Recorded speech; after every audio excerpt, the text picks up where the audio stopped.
itu belum ada, itu Ustadz Faizar belum ada, belum ke Samak, belum dari Perukia, itu saya udah dapat hasil duluan itu. Hasil double. Dari mana? Ya di sini yang nggak posting ulang itunya Kang Ibe saya deh. Saya nggak pernah posting loh. Tinggal pencet-pencet aja kayak gitu. Ya, soalnya sini abah saya suka ini. Kebanyakan juga kan masih awam tentang hukum, mungkin ada ketakutan sedikit lah tentang masalah hukum. Saya juga Pak awam banget tuh kalau hukum, nggak tahu sama sekali, makanya nggak berani keras kayak Kang Haji. Takut bersinggungan dengan hukum. Kalau posting ulang kan cuma dia yang punya tanggung jawab, kita hanya posting ulang aja. Ya. Kalau posting ulang tuh yang punya video yang bertanggung jawab. Berarti kita enggak ya? Enggak lah. Siap ilmu tuh Kang Putra.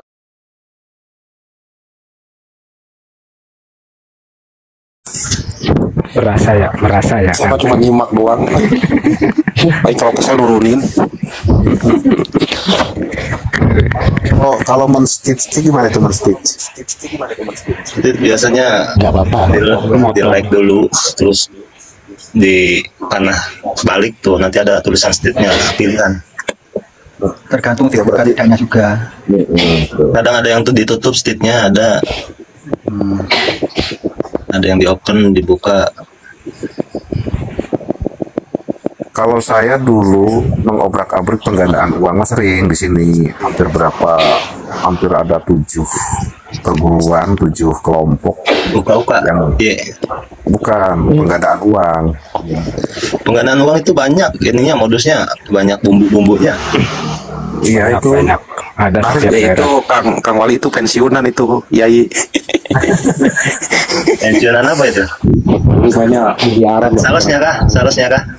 Kalau orang Kang Wali juga berkecimpung di barang antik juga nih dulu ya? Enggak, saya cuman orang-orang biasa kuli. Sekarang. Yes. Ya, kan itu kalau penggandaan narik uang goib itu yang paling seru, itu triknya seru banget itu. Makanya saya berani membombardir karena saya pelaku.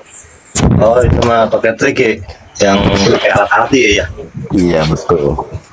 Uang bisa terbang. Itu Kang Putra punya sekamar tuh.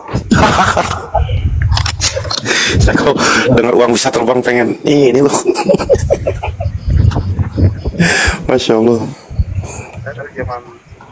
Kalau di sini mah ini ya iming-iming, jadi dikasih iming-iming apa gitu, suruh kasih uang berapa, nanti kapan-kapan datang lagi, iming-iming baru lagi, uang masuk lagi, gitu-gitu aja. Oh itu iming-iming buat penggandaan kan?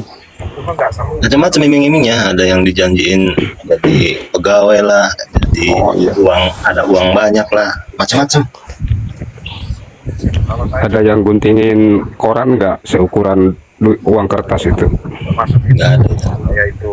Kalau di ada itu. Kalau di medsos mah banyak sih berita-berita. Di sini sampai karungan itu bikin duit dari koran. Duit palsu. Ya itu buat ngelabuin pelanggan. Jadi 1 kardus, 2 kardus ya, dilihatin aja. Nah iya, dilihatin aja kan, dimasukin uang asli itu berapa lembar gitu, itu baru jadi sekian persen, nanti diminta syaratnya lagi, ini baru sekian persen gitu. Uangnya masih panas, nggak bisa dipakai. Iya. Yang paling canggih saya sebetulnya itu kalau masalah penarikan uang gaji itu. Si konsumen, si pasiennya kita ajak dirikan, kita hantam tembok, uang terbangan di atas. Coba. Pelan ya suaranya. Iya, yang paling canggih itu saya. Pasien diajak dirikan, kita hantam ke tembok, uang bisa keluar. Pokoknya canggih lah. Dan itu si korbannya dibikin ruwet dulu ya, dikasih dikiran, wiridan, berapa gitu ya. Iya, rata-rata sholawat Maria itu. Jadi si korbannya dibikin pusing, bikin puyeng, si oknumnya poya-poya. Poya-poya. Doanya doa minta hujan ya, iya. jajan duit. Eh, apa tuh namanya? Maksudnya gini, apa tuh? Sebenarnya nggak harus sholawat Maria bisa kan sebenarnya? Pakai India juga bisa. Oh, Saya memang lebih ke spesialis penarikan barang, penarikan itu. Jimat. Berarti sama sistemnya kayak dukun, minta sesajennya yang aneh-aneh biar puyeng kan itu. Saya paling sesajennya itu yang mahal malah.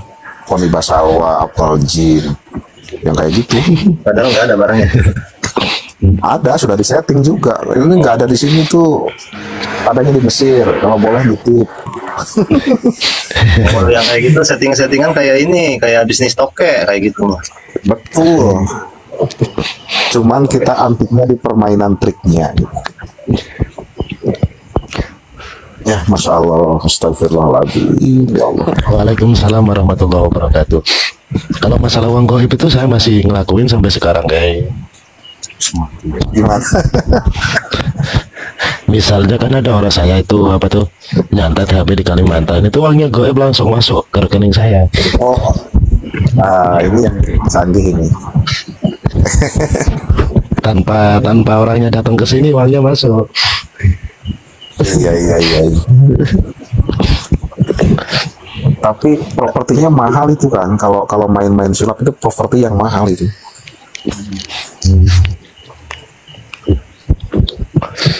Belinya di toko Uang lain kan pun. banyak istilah lain. Uang amanah, uang Soekarno, uang jenglot, Itu uang iya. UB kan. betul. Saya kalau uang amanah nggak pernah. Kalau UB pernah, uang Soekarno pernah. Ya lebih ke trik sulap aja sih, yang si pasien itu bisa melihat keanehan-keanehan gitu. Dan itu salah satu marketing. Dia cerita ke teman-temannya, akhirnya pada datang. Jadi yang kayak gitu sistemnya kayak berakal, iya. Yang kayak gitu ya, ngakar nyari ya pengikut gitu. Iya, sebetulnya marketingnya ada di pasien kita sendiri secara otomatis. Kita macam bisa Iya bekali. gitu. Udah jadi korban, jadi sales lagi itu. 91. Mana nggak hebat coba. Saya belajar sulapnya yang lama itu. Oh ya, kenapa nggak maju di garda terdepan, kata Kang Rifki. Padahal semuanya udah mumpuni kan. Jangan. Justru karena ada Kang Mahesa ini kita semua bisa kembali ke titik nol. Tapi saya sebetulnya tahun 2000 sudah selesai. Apa itu Mas Rifki, sebenarnya ya itu bukan kalah sama saya, cuma beda nyali aja. Beda nyali doang. Tapi sampai hari ini masih ada tamu yang masih datang suka nanyain narik-narik kayak gitu. Ya akhirnya saya kasih sulapan aja nih, kalau saya bisa narik mah saya udah kaya raya, saya bilang. Cuman ini aja permainannya kayak gini gitu. Tapi triknya nggak kasih tahu, ya tetap dia aneh gitu.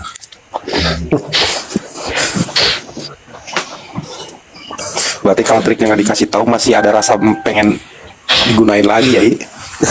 Enggak lah. Ya, itu aja. Kalau yang dikamarkan putra aja. kalau misalnya kepepet mungkin bisa jadi ya. Tergantung keadaan. Sekarang kan zaman rekam video itu gimana kalau misalkan si korbannya itu video, uang jadi video ngasih itu bisa dipasalin gitu?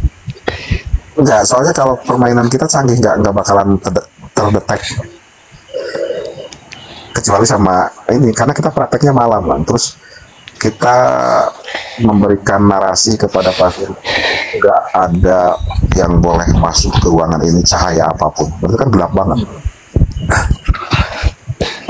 Kalau sudah gelap ya disitulah permainan. Jadi sebetulnya ya betul pelongo, mereka itu pelongo. Kok kenapa logikanya nggak masuk gitu? Masa harus di ruang tertutup, di ruang gelap?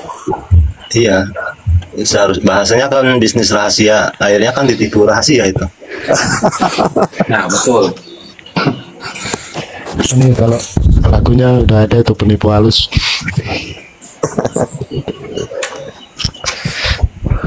Dulu saya yang pernah dan Kang Ibe nggak? Lewat barusan, Kang Bibi lewat.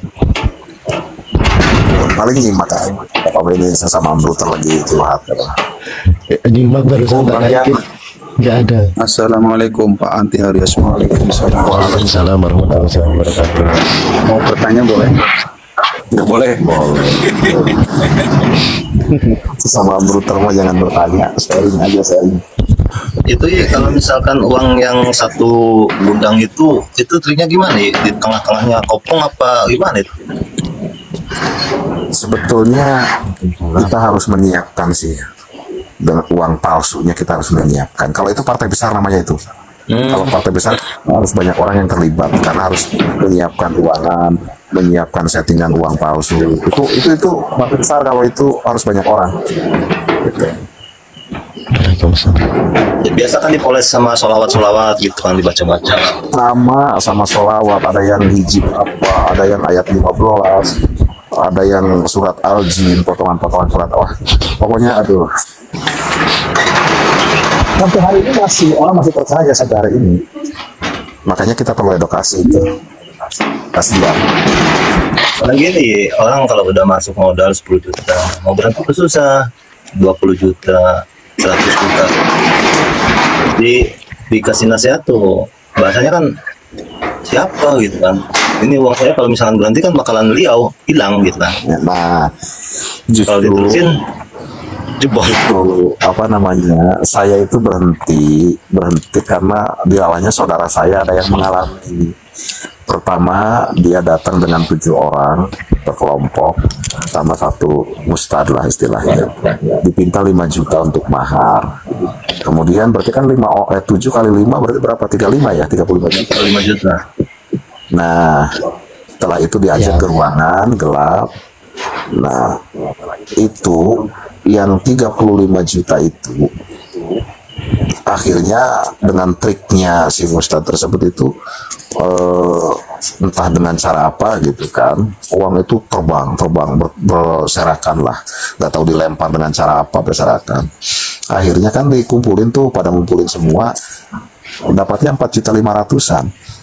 Berarti kan secara logika kita sudah kalah 500.000 dari 7 orang, ya kan. Terus akhirnya kumpul. Setelah kumpul, ustadznya bilang, nah kalau pengen besar, jangan harus bawa uang besar lagi. Akhirnya hari berikutnya itu bawa 10 per orang. Nah, setelah dengan triknya, dia terima 9.500.000. Sudah 500. Si ustadz kan dari 7 orang sudah dapat lumayan tuh, 500. 2,5 juta. Trik awal. Itu. Kemudian kan lebih penasaran tuh, ini kalau pengen berhasil, ini harus cari minyak Koniba Salwa jarum 17 atau jarum 30 atau jarum berapa lah, kan harganya mahal tuh. Nah itu kan dari minyak kita sudah mulai main minyak ini, yang ada hanya di sana atau di mana, jauh. Akhirnya kan nitip yang harganya aslinya mungkin 200-300 ribu bisa dijual 20 juta. Itu dari situ udah mulai. Nah terus yang terakhir ini kita harus sempurnakan nih kalau ingin sukses, kita harus menyempurnakan. Nah orang semakin penasaran. Setelah penasaran ketika partai besar 10 juta dari 7 orang 70 juta, baru si pelaku itunya kabur, ujung-ujungnya kabur itu. Ujung-ujungnya dia nggak bisa main, kabur, sudah mentok di situ. Kalau saya nggak kayak gitu kan, kalau saya permainannya halus.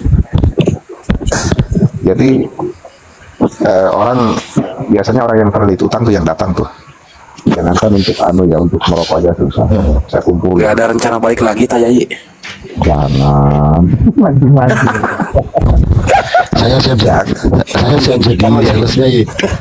Saya siap jadi salesnya. Menjanjikan lagi nanti.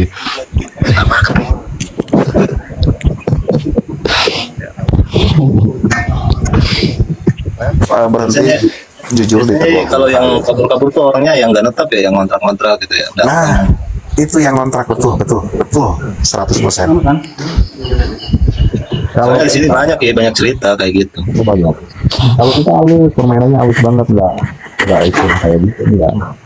Jadi kita halus, misalkan ini hasil praktek nih, kita masukin kardus kan, terus kita pasang tuh di atasnya. Suaranya kurang dekat. Iya, Kalau kita permainannya halus, setelah narik dimasukin kardus, dibuka, itu kan uang asli, di atasnya uang asli. Kita kasih pemahaman, ini selama 3 hari 3 malam nggak boleh dibuka ya. Nanti kalau dibuka saya tidak bertanggung jawab. Kan secara hukum kita lepas toh. Jadi takut-takutin. Terus biasanya nanti kalau menjelang hari atau malam ketiga, ini ada suara-suara di atas. Pasti ada loh di rumah, pasti ada kucing, ada tikus. Akhirnya kan penasaran dibuka. Loh kok nggak jadi semua? Ya wong memang nggak jadi, di bawahnya kertas kosong, yang asli di atas doang. Selesai, nggak ada tuntutan gitu loh. Ya udah ye praktek, terus Kang Aji nanti jadi salesnya, terus kita nanti yang nge-OTT ye. Iyalah. Bikin akun palsu aja ya, nyari-nyari konsumen. Sebentar, itu tadi ada yang mau nanya itu Kang Jago, mau silakan. Ini mau tanya masalah ruqyah Mbak Jai. Waktu itu kan Jai pernah sama Kang Masa udah pernah praktekkan apa yang dibilangin Kang Masa, betul Jai? Betul. Yang ruqyah pakai jurumiyah atau pakai iya betul. Itu maksud saya kan kalau di dokumentasi itu bisa jadi sebuah. Jadi selama ini kan Kang Maesa yang percaya para berutan aja yang percaya, kalau yang di luar berutan masih banyak yang nggak percaya gitu. Artinya kalau ada dokumentasi kayak gitu itu bisa jadi pencerahan bagi semuanya itu kayak. Oh siap ya, saya lupa. Nanti kalau ada pasien lagi saya pakai alfiah sekalian, bukan jurumiyah lagi lah. Selama ini kan yang percaya, menurut saya sih udah taslim dari dulu, karena udah meneliti dari awal. Ya dari Ustadz Danu pakai bahasa Indonesia kok bisa kerocokan, lalu dari ini kok bisa kerocokan, artinya saya udah kasih dari yang mereka udah dari lama, cuma kan dokumentasi yang pakai itu yang saya belum ada dokumentasi. Nah itu aja kayak gitu. Kesurupan kan nggak, ini juga diajak ngobrol-ngobrol, dikasih maunya apa udah bisa sembuh biasanya. Soalnya kan belum dipublik. Kalau dipublik nanti kan para peruqyah jadi tahu senjatanya. Oh iya Kang, bisa. Soalnya saya itu Mas Aji pakarnya. Kalau saya sih memang lebih ke sulap ya, ke trik-trik penarikan uang atau pengobatan biasa. Assalamualaikum. Waalaikumsalam warahmatullahi wabarakatuh. Oh ini pakarnya nih. Pakar apa? Pakar jeblagan. Alhamdulillah bisa reuni ini di roomnya Mas Aji nih. Alhamdulillah, sekalian ini mau preparasi juga semuanya. Siapa tahu ada yang konslet atau nge-shot. Mantan mafia pada kumpul. Ya kita hitung kusiran ini ke Bali ini. Iya kan Raden, dulu saya memang lebih ke penarikan uang gaib bahasanya. Tapi sudah selesai, sudah tobat kok. Tapi katanya masih ada rencana mau balik lagi Kang Raden, gimana ya? Ada. Jangan. Ada rencana balik lagi. Kalau nggak hadiah dulu nih ke ahli kumpul. Tapi sekarang kalau kumpul mah masih Kang, jujur kalau lari kumpul, aduh nggak ada rokok nih, nggak ada kopi nih, ya kita ambil daun aja, ambil daun jadi uang. Tapi yang rugi kita, uang kita sendiri. Ya kalau daunnya banyak, kalau daun sirih kan bisa dijual gimana? Daun pisang. Dijual. Narik barang tuh dulu saya sering dipanggil kemana-mana. Karena kan yang namanya klinik itu sudah jadi makanan ya bagi orang-orang di kampung itu. Saya mimpi ada cahaya di atas rumah saya nanya ke orang tua saya, ini ada barang, saya dipanggil. Besoknya saya praktek, keluar ada keris, ada batu, ada apa. Yang penting barangnya dapat. Lumayan. Udah disetting itu barang-barang. Setting, semuanya settingan. Tapi kan yang bagus gimmicknya, yang bagus propertinya, ada keluar api, keluar asap. Gini ya, yang real itu ada ya, yang real itu ada. Yang memang itu ya jin yang mengelabui kita sebetulnya. aja menaruh karena Suaranya jauh Kang Raden. oh jauh suaranya. Iya. Soalnya kan saya sempat mic roomnya Kang Mahesa menanyakan hal tersebut gitu. Nah ini bener nih, lanjut Kang. Ya, Kang Mahesa pun bilang untuk apa katanya, ini apa namanya terlalu ekstrim. Karena saya pribadi pengalaman, saya pas waktu ziarah di makam tersebut ada pohon keramat ya. Pas saya awal ziarah nggak ada gitu. Nah, pas saya ziarah ada cahaya keluar, dan itu jatuh gitu, ada. Nggak saya ambil juga, nggak saya ambil. Nah kalau itu asli betul, kalau kayak gitu asli nggak kita tarik. Nggak perlu cangkul itu, nggak perlu gimmick gaya, wah nggak. Nah Bentuknya apa dong, Pak Raden? yang jadi mahal itu gayanya Kang Raden. Cincin 5 merah. Cincin. Iya. Oh itu mah dilemparin apa jempol kali dari jauh itu. Nggak ada sih pakai bandring itu, kalau nggak pakai meriam itu. Iya, yang Belanda.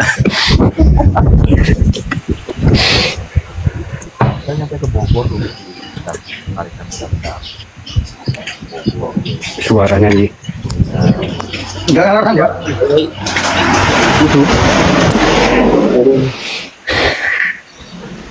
Imam besar brutal bergabung.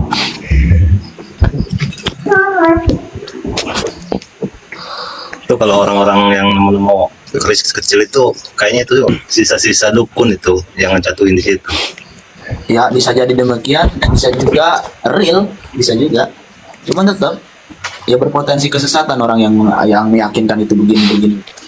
Kalau prinsip saya gini Kang Raden, kalau walaupun memang dari orangnya yang manggil saya itu ini ada cahaya kuning kemasan, saya nggak tarik, kita ngerjain kita aja, teknik kita aja. Iya. Gitu. Jadi nggak fokus ke itunya. Yang penting apa namanya, dia cerita bahwa ada cahayanya di sini, kayaknya sih keris katanya. Ya yang seperti itu kan udah memberikan jawaban untuk sebuah kenyataannya. Artinya ya udah saya harus menghadirkan keris, entah itu dari mana gitu.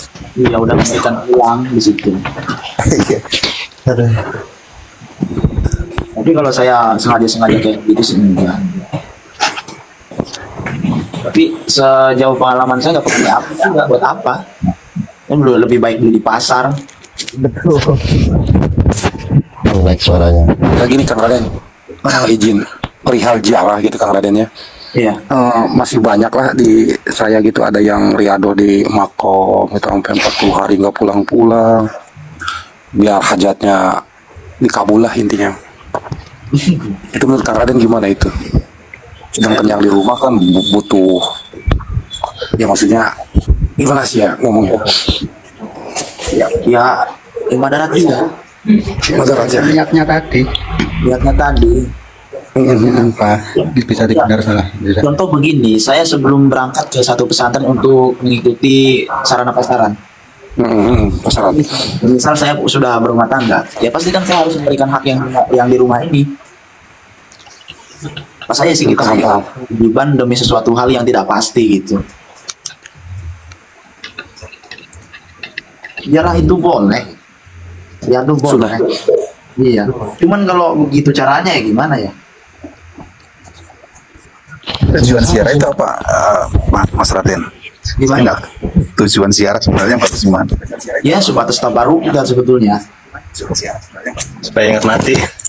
Supaya ingat mati. Saya di kontak WhatsApp itu ya ada yang Syiah, ada yang Wahabi, banyak tuh kontak saya. Saya pernah sering sebelum dulu di bermedia ya masalah terkait ziarah. Ini ziarah bukan mencari keberkahan, tapi ziarah itu dianjurkan untuk mengingat kematian. Terus saya nanya simpel gitu, apa itu definisi daripada barokah? Barokah itu karunia. Nah itu kamu mengingat mati itu karunia dari Allah. Simpel kan jawabannya.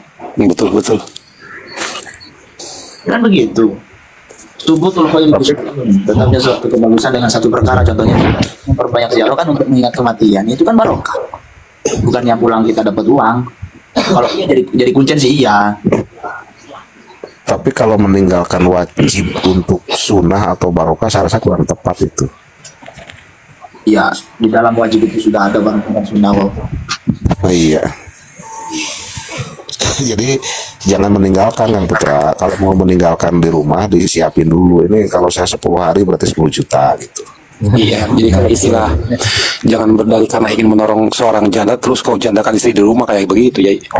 Masuk Pak Eko, masuk. Kayak beda kayak gitu. Awal-awal saya kenal Kang Mahesa, saya pun bingung bisa bilang begitu sama Kang Mahesa kan. Makam buyut saya pun diwali-walikan. Di sini rame orang Jaro. Tapi bahkan kemarin ada yang narik barang di makam itu yang saya. Ngaco ini. Kalau saya lebih ekstrim Kang, kalau narik itu tempat-tempat angker yang orang nggak berani datang. Ya kan aneh ya. Ada satu makom yang dimana itu nggak boleh katanya ada jalan tengah malam. Saya sendirian jalan ke situ tengah malam. Ya zaman yang halu itu ya, saya banyak pengalaman halu itu ya di situ. Banyak batu yang datang gitu kan, kayak ada Ya, siap. nah, itu Siap.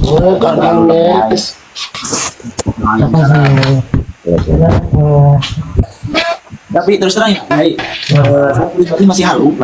Kalau dalam haluistik pikiran saya ya. Kalau katanya di tempat ini nih kamu hati-hati ada ini, saya ada rasa istilahnya cemas aja pasti ada itu. Kalau saya mah sampai hari ini gini Kang Raden. Jadi kalau dalam bahasa keren mah kasap ya. Kalau bahasa Kang Mahesa halu tingkat tinggi. Jadi saya ketika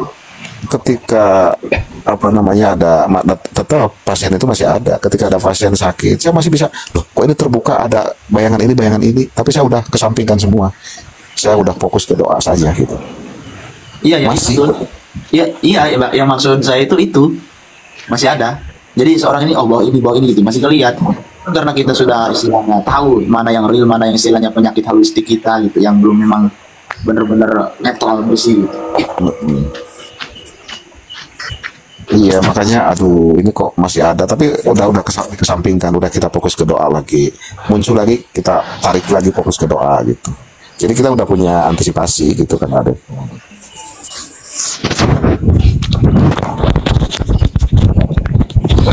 Enggak itu ya Kang Raden, masalah penarikan barang emang itu real bisa.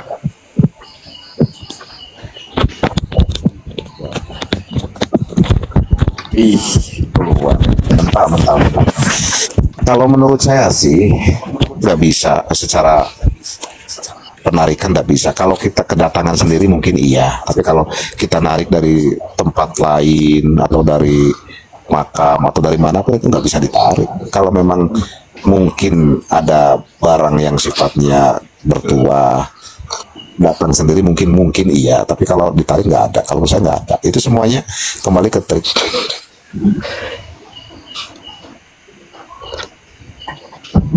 Kemana tadi? Maaf, barusan Kang nggak Raden. dengar. Apa tuh? Sinyal ya. Anu Kang, kalau itu sih gimana Kang, batu ular kemarin kan sempat dibahas itu sedikit. Bingung betul. Batu ular anu mana Kang? Abdi teu nyimak nih. Batu ular tambah saker Kang Raden teh aya aya eta. Kang Raden sinyal Ya ini. Kalau batu ular kan memang sudah ada kandungan alami sendiri itu. iya. Ya mirip persis batu ular itu dengan batu kodok. Kalau di kampung saya masih ada tuh, masih banyak batu kodok itu. Batu kodok itu kalau di tempatnya saya punya kakek itu dibarisin, kan rumahnya masih gubuk ya. Iya. Rumahnya masih gubuk, itu di pinggir-pinggir gubuk itu dibarisin ini. Berarti banyak bisa nama ya. Iya. Katanya supaya nggak ada masuk ular gitu apa gitu kan. Karena memang ada kandungan alami di batu itu sendiri. Sepengetahuan Kang Raden itu emang bisa menarik, bisa menetralisir, atau cuman ada zat-zat yang cuman nempel aja gitu ke cairan si ular itu. Maksudnya gimana tuh? Itu kan bisa nempel kan ke luka-luka yang orang kena itu. Jadi ya selama ilusinya selama apa bisa itu belum ternetralisir, dia selalu nempel gitu. Terus emang itu benar enggak menurut Kang Raden gitu? Memang bisa netralisir apa enggak sebenarnya itu? Oh, soal batu ular nempel itu ya? Ah iya iya. Ya seperti demikian. Kemarin saya juga nanya ke Kang Mahesa soal itu. Itu enggak, itu Kang Raden. Kalau untuk bisa nggak usah pakai batu ular. Asem Indonesia apa yang pakai asem? Isinya Asem. itu pertanyaan Kang Porsatra itu layaknya ditanyakan langsung ke ular kayaknya. Saya takut sama ular, gimana mau nanya? Gini, kalau untuk bisa ular, bisa kalajengking, bisa pokoknya yang berbisa itu nggak usah pakai batu ular. Ini nyata ini. Mungkin ada kandungan senyawa itu sama biji asem dibelah, ditempelin itu bakal nempel itu. Kuat Ya, nempelnya itu. itu mah iya betul, tahu itu. Tahu, cuman kalau batu ular itu di wilayah sini khususnya Cilacap lah. Jadi barang yang sangat langka, itu orang yang punya itu orang-orang tertentu. Jadi saya dengar di Serang ini kata Kang Raden banyak kan, gimana gitu perasaannya? Kalau batu ular mah itu langka juga sama di sini. Mana batu kodok? Kalau di sini banyak. Batu kodok juga sekarang udah mulai langka. Kayaknya batunya kayak Berarti jenisnya batu, Kang Raden, jenisnya batu. batu ya. Cuma dia kayak kayak kodok yang apa namanya, coraknya itu kayak terumbu karang gitu. Cuma dia bulat-bulat rapi. Ringgulan. Iya. Iya, di sini Malah juga kan sekarang ada yang punya orang-orang tertentu itu yang suka ngobatin lah istilahnya gitu. Cuman kan sangat disakralkan apa gimana gitu. betul dianggap timot itu. Karena jarang gitu. Iya, karena langkanya itu. Ya, jadi emang nggak salah istilah sakral yang mereka pakai itu, cuman salah pengertian aja. Iya. Malah saya dulu sempat merambah ke MD, Kang Raden. Sudah nyampe ke MD itu kalau bisnis. MD, kemudian jenglot, rantai babi, anti cukur, itu dulu sudah ke sana. Jadi kalau kita pengisian aja, ini sedikit bongkar juga. Ini anti cukur, langsung dites, kita yang ngetes langsung. Kasih gol pada waktu itu. Ternyata kan kiletnya yang beli dia, tapi yang praktekin kita. Jadi sebelah tajam sebelah tumpul itu. Iya. Itu masih sampai hari ini kan pakai permainan itu ke anak-anak, sulap anak-anak di masjid kalau sudah ngaji madrasah. Iya. Ya, Buat hiburan. praktek seperti demikian kenapa disebut sakral? Karena memang walaupun trik tapi jarang yang bisa mempraktekkan. Jadi contohnya debus. Ya ternyata setelah saya tahu ada orang-orang tertentu yang memang bisa mengasah golok debus itu, teknik dia gitu. Teknik debus yang memang itu tidak layak dibongkar. Kalau dibongkar itu ya kesakralan daripada praktisi debus. Makanya sempat bermasalah juga keluarga Padepokan di sini ya. Kan Padepokan yang saya singgahi sekarang itu ya keluarga di sini sempat dibongkar kan sama pesulap merah itu.